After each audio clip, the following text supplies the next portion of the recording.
Hi there, welcome back to my channel. Today's video is a quick life update, more specifically health update. First thing first, if you're watching this video, I hope you're feeling amazing and don't ever have to deal with any sort of chronic pain. And if you're curious about what it's like to go through a surgery to cure a herniated disc, then stick around. I will break down this video into several parts, so feel free to jump to the sections you care about. To set some context, I've been dealing with sciatica for 2+ years. Before deciding on the surgery route, I tried physical therapy and epidural injections. While light exercises, stretchings, and injections helped to some extent, nothing significantly changed my pain level.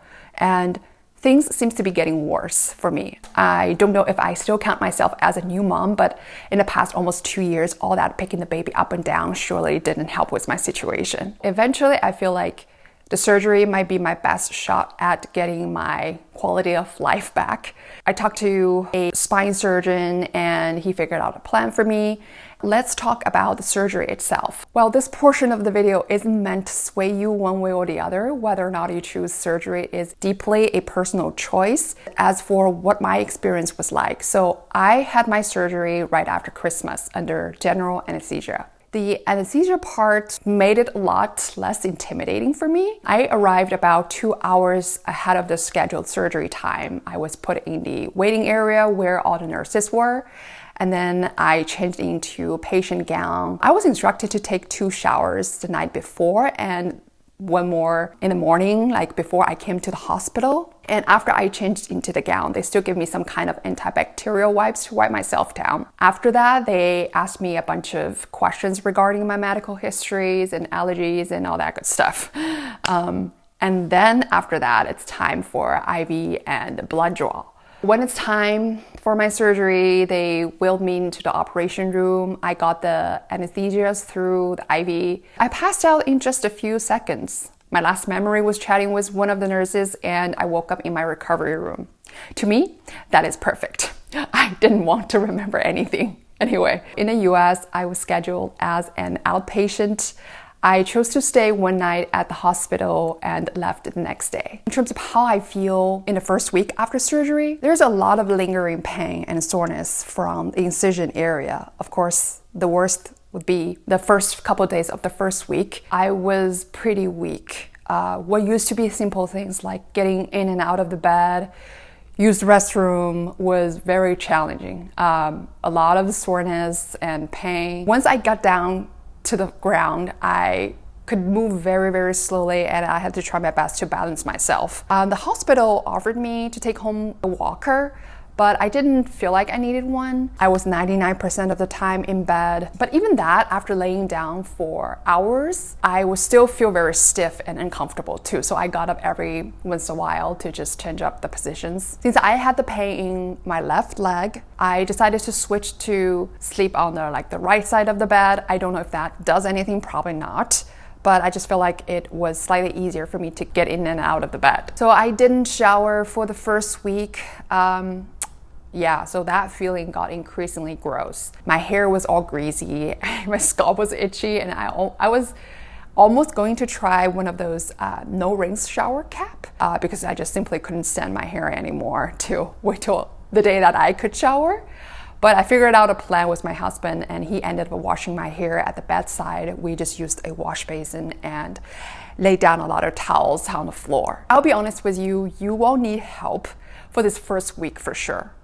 All the basic daily activities like getting up, getting maybe coffee and water, changing your clothes, every little thing, it's going to be difficult if you're just alone. Something fell onto the ground, I couldn't pick it up. So it would be great if you have someone to take care of you. Also, there's a lot of restrictions for the first 3 months. From what I heard from my surgeon, for example, the restrictions were no bending, lifting, or twisting, no house chores for 3 months. By the second week, things started looking up. The pain around my incision area improved a lot. I can also remove the bandage on the incision area. Once that is gone, I finally got to shower, which was awesome. Mobility-wise, this week was much better than last week. I could walk faster. The second week, I also got off my pain mats because I didn't really need them because I don't have severe pain. I still take them occasionally, but I wanted to be able to tell my real pain level and where they were on my body more accurately. What I could tell you is that the nerve pain was not gone. I still had noticeable tingling in my thigh and butt, and I couldn't stand or sit for very long comfortably. If I had to guess, it depends on how long your nerve was compressed before. I went back to work after a week of recovery, so just right after New Year, and one day I was in this meeting, I kind of lost track of time and I stood for an hour, and after that the pain really added up and I had to lie down immediately to replenish. So lesson learned there, take it slow. That being said, I think that is my situation for the second week. Everybody's healing speed is different. My doctor's advice was to compare yourself with you from a week ago. Pretty much use 10 days as a unit to compare, because every day your situation may fluctuate too much. You may take 2 steps forward and then 1 step back. Use 10 days would be a good unit to see if you noticed any improvements. So that's what I'm trying to kind of document and observe more if I see this upward trend. As I'm still in the trenches of recovery, I won't have another play idea video for 18 months to 24 months. I was planning to make that, but with all the restrictions, I can't hang out with my daughter at all for 3 months. And this is not ideal, seeing her, hearing her in the house, laughing, running around, but can't interact her was not easy for me. But I know that my body needs this time to heal more than ever, and I'm super grateful for my family's support during this season of my life. My hope is that after 3 months, I can start integrating myself back into the mom life more. Road trips and things like that probably have to wait, but I just want to go back to the little things like, reading and playing together with Elle will feel like normal again for me. I wanted to remain positive, and I hope that my nerve pain would go away eventually, hopefully before April.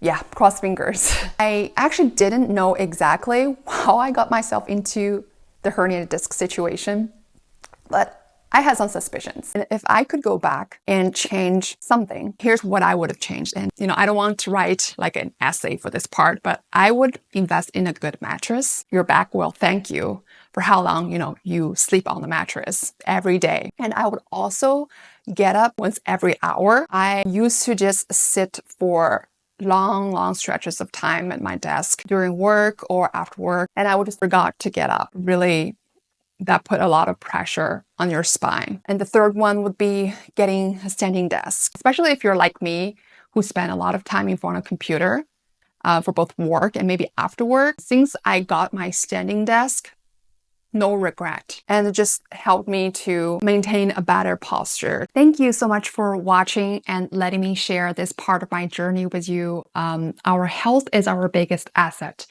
Really, I feel that deeply after turning 30, and it's usually not until something goes wrong that we realize how much we take our health and body for granted. Of course, like I said in the beginning of this video, I hope you are not dealing with any sorts of pain and you're healthy and happy.